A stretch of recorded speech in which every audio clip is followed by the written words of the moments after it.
Welcome to Weekday Coronavirus-Driven Mind Stuff. My name is George Ortega, and it is Wednesday, June 10th, 2020 at 1:58 p.m., and this is episode number 44.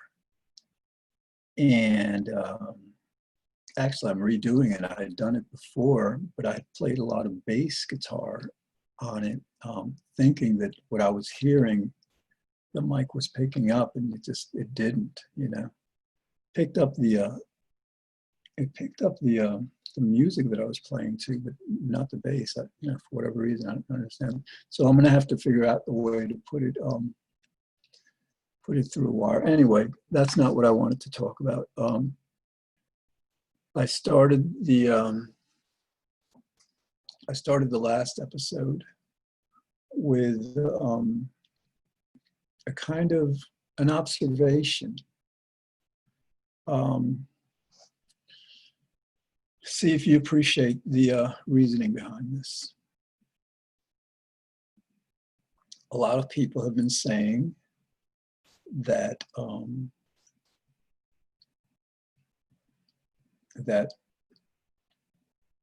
when we get a spike in cases in New York City, and other cities, other places, it would be due to the protesters. But limiting it to New York City just for our analysis, do the math. I'd say in New York City, there were probably no more than a million demonstrators. I mean, I could be wrong. It could be 2 million. I don't know. But let's say 1 million, yeah. Then you just consider how many days of regular subway traffic, or even subway traffic that is maybe like half of capacity now, or whatever. There's got to, it would be like, I haven't done the research, but I guess it wouldn't be too long between until the people riding subways far outnumbered the protesters. And that's just subways. I'm not talking buses. I'm not talking barbershops. So anyway, so like the idea is that no, don't blame the protesters if when the spike happens, the next spike, because it wouldn't make sense to blame them. I mean, there's so many, basically, it was probably much, much easier for the protesters to socially distance themselves during the protests, the demonstrations, than it would be for anyone riding the subway on any given day. So, all right, so this is take 2. I'm tired. I didn't, sleep that much last night. I was playing bass. I mean, it was, I enjoyed it a lot.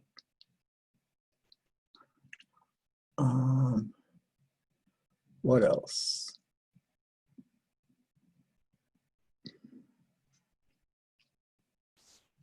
All right, it's kind of like part of me wants to redo what I talked about during the last episode, and I'm thinking, well, why should I? Maybe I shouldn't, but I will, I guess.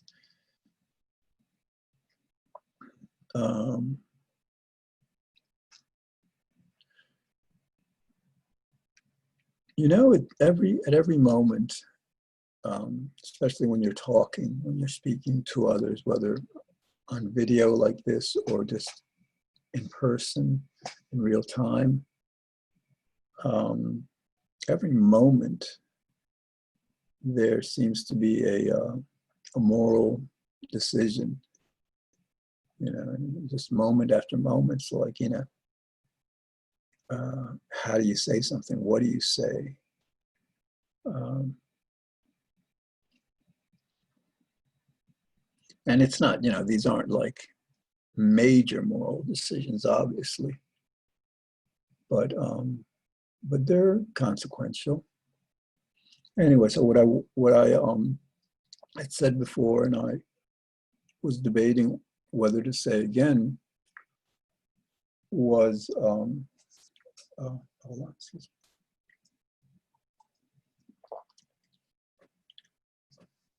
Well, I was wondering how people don't appreciate that God punishes us when we sin, and the way we treat those animals is extremely sinful. And so that an animal was the source of this coronavirus contagion to human beings.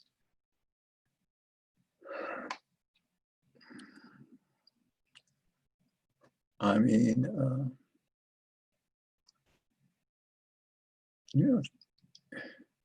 that's the way the world works, I mean, that's, and we get this. It's not like we don't understand this. This is what the Bible is all about. We do good, we get rewarded. We do bad, we get punished. End of story, for goodness sake.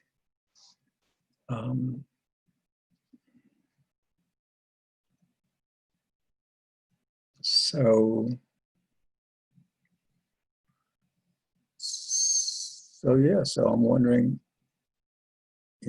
how are people not getting this? How is the government not getting this? How are people not getting this? It's like, nobody's talking about this.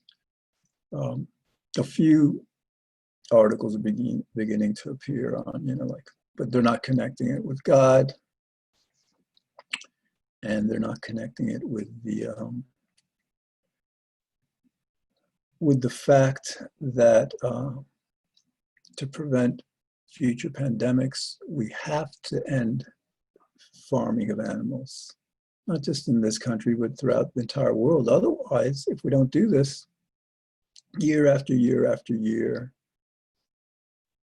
we'll be worrying about the next pandemic. And certainly, it would be a very uncertain investment environment, just because some people would have you believe this is a 1 in 100-year event. No, the number of influenzas and other contagious diseases, some bacteria-borne, whatever, but mainly the influenzas, the viruses, has skyrocketed since the 80s. Many, many more per year than decades ago. And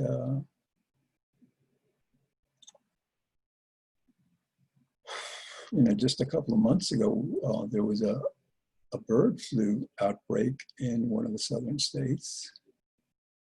And, they contained it relatively easily. I think they killed 30,000 chickens or something like that.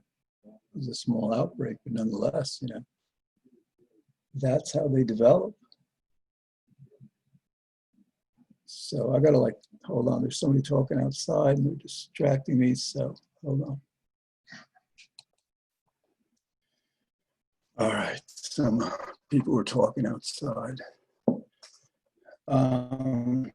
So yeah, I mean, that's a very uncertain investment environment if you don't know when the next pandemic is going to hit. And so the only way, and I mean only, that we have of being safe from these pandemics is to transition from farming animals to growing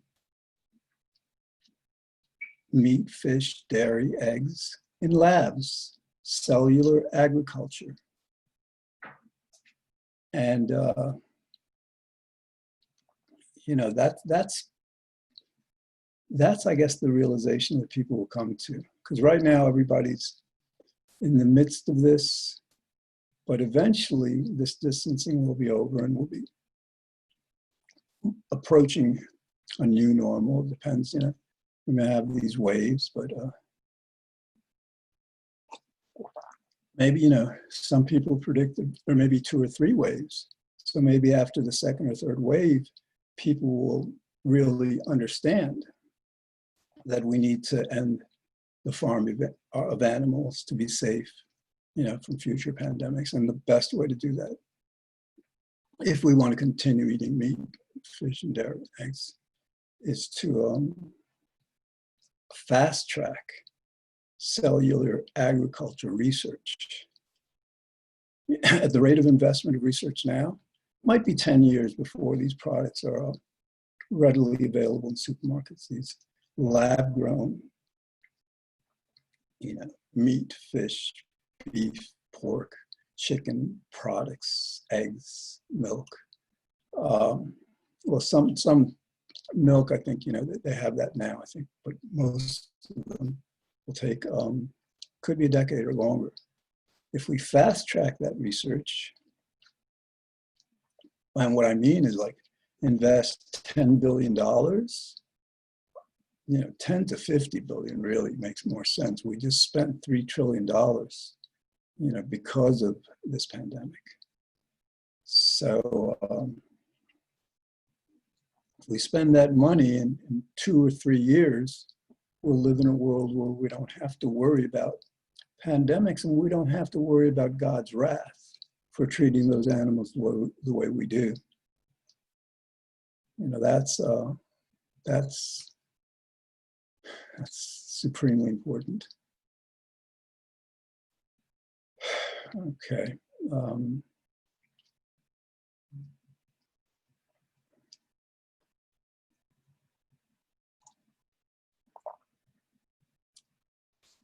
All right, it's 15 minutes and 35 seconds left. I guess that's what I wanted to say with that. I'm not going to go, you know, go into an entire episode. In terms of the protests, now that, you know, the thought comes up, I guess they're taking a pause to see what's going on, because, like, you know, New York State just passed legislation, and other municipalities have to follow suit. And naturally, if they don't do enough, then the protests have to resume. You know, they'll probably be a lot bigger this time. So we're waiting on that. And I guess, you know, I guess people know that. Yeah, we're in the process of righting a wrong world, of righting a lot of wrongs.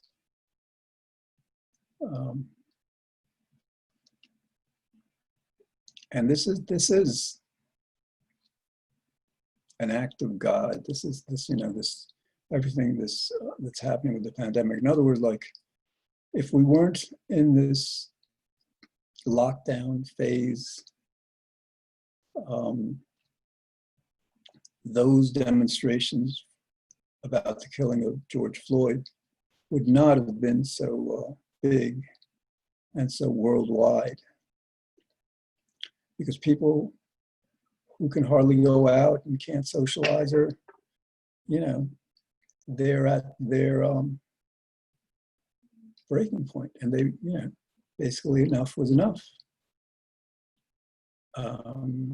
Not just with that killing, but, you know, the whole attitude of this administration, you know, Trump and his cronies.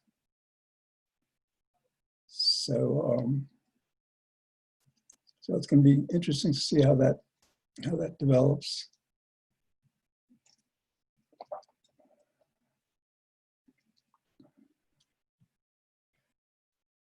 Okay, what else?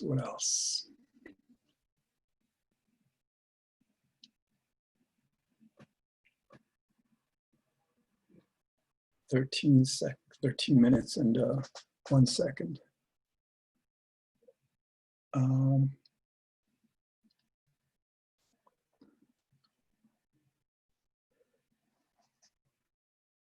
yeah, I don't know. I mean, like, I'm still distracted. Only these, um, it shouldn't distract me. There's just people talking out there. I mean, what's the big deal?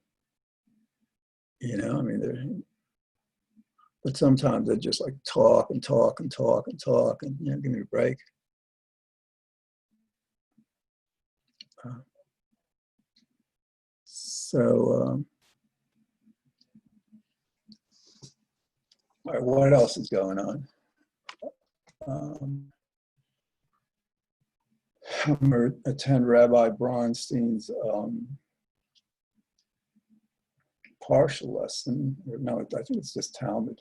Yeah, it's Talmud. It's not the Parsha. Weekly Parsha.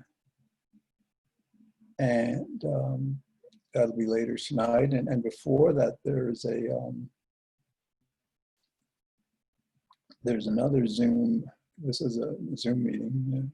There's another one by a different synagogue. I think on the differences between Jewish and Christian theology. That's what I seem to have gathered from the description. So, okay. Yeah, I'm like really, really tired. Again, I hardly slept last night. I played bass guitar for like 4 hours and I'm getting good. I mean, like, again, take one of this episode, would have expressed that, but yeah, I got to figure out the sound eventually. I don't feel rushed, whatever. So yeah, after this, I mean, what am I going to do? I'm going to play a little more bass guitar while this is processing and uploading, because like that's what I do now. When I don't know what to do, I just play bass, and that's why I think I'm getting really good really quickly. And I'm also in a process of selecting really good music to play to, which in my case is, well, let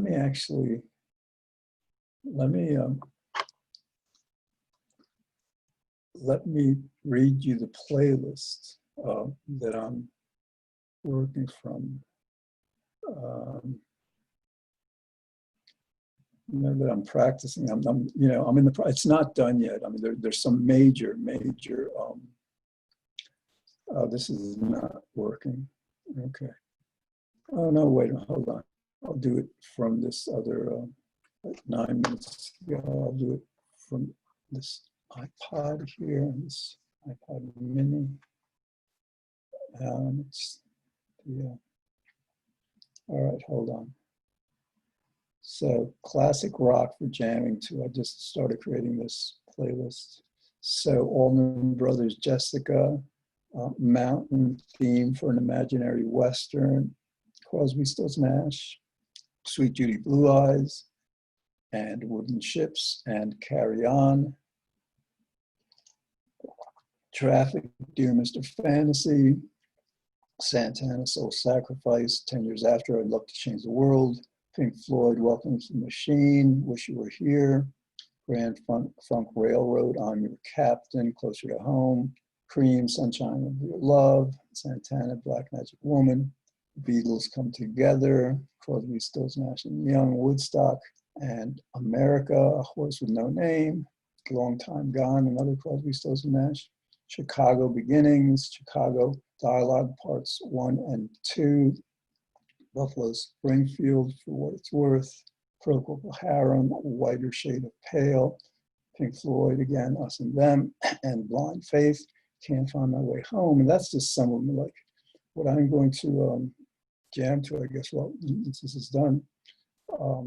Traffic, Low Spark of High Heeled Boys, a few others, hold on.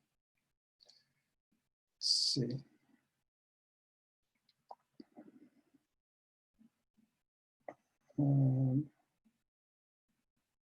Close to the Edge, Yes, and the Yes album, some amazing songs from there. Emerson, Lake and Palmer. I'm not sure about them. I didn't listen to them all that much. Sometimes, yeah, you know, they may have a kind of like an edge to them that I don't know. I really got to listen to them more.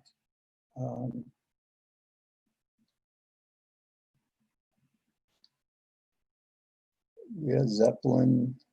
Although them, yeah, I just like, you know, Traffic again. With Zeppelin and Black Sabbath, I mean, like sometimes the music may have like a kind of like an element that is, I don't know. It just, I have to, again, it's like with that, it's like Emerson, Lake and Palmer. I have to like listen to their music more to be able to judge it in a certain way.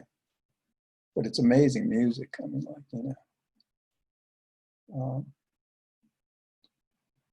and the Beatles' Revolver. It's got good music.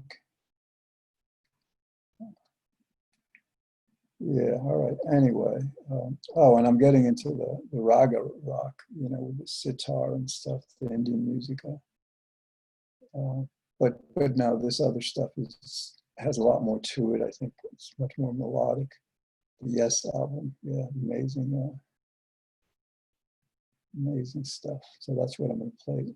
I'm going to jam to Starship Trooper, and I've Seen All Good People from the Yes album. Good. All right, so got about 6 minutes left to go, and I am out of stuff for right now. You know,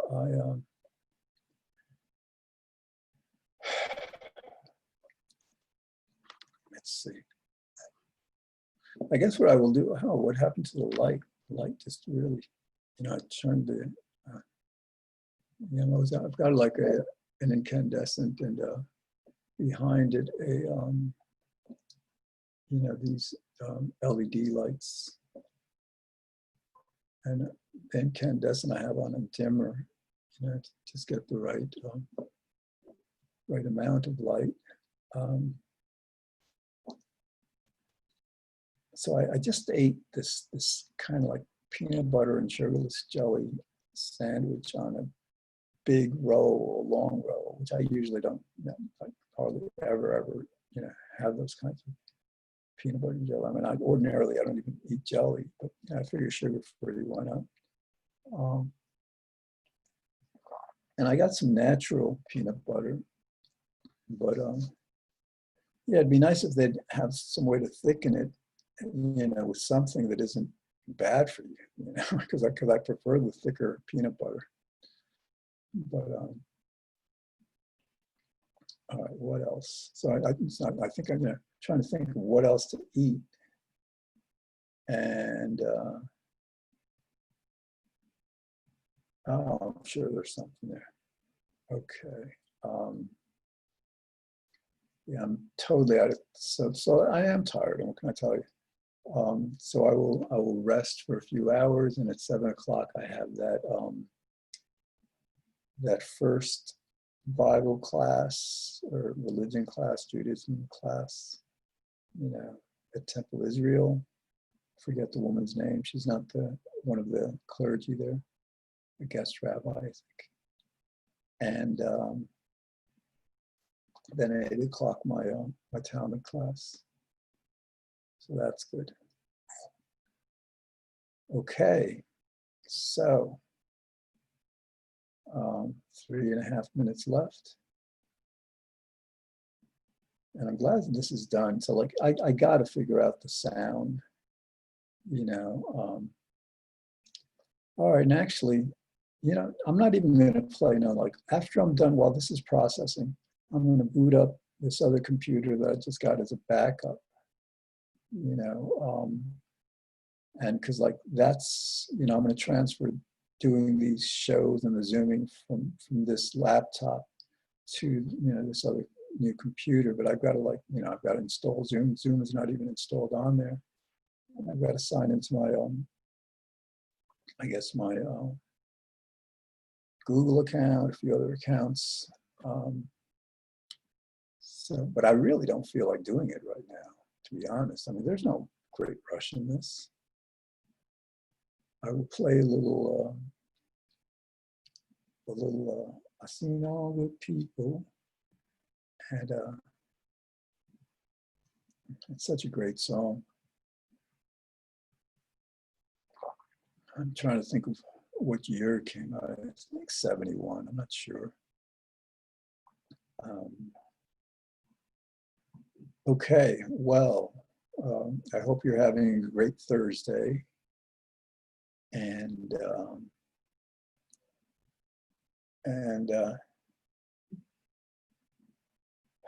what else?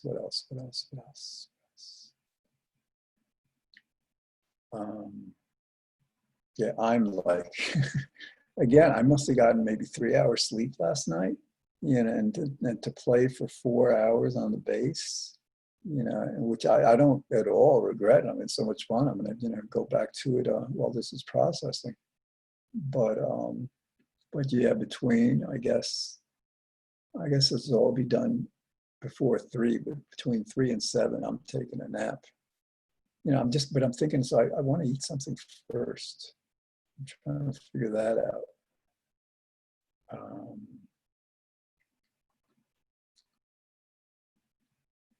I don't know, I get something, who knows?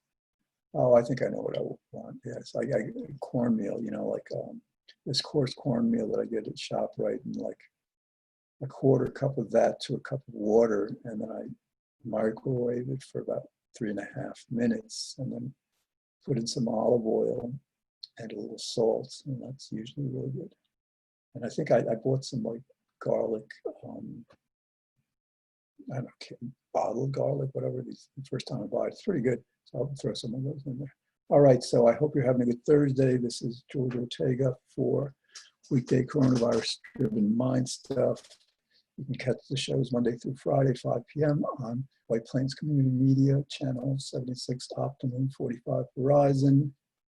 And if you missed an episode, they're all on the website, White Plains Community Media.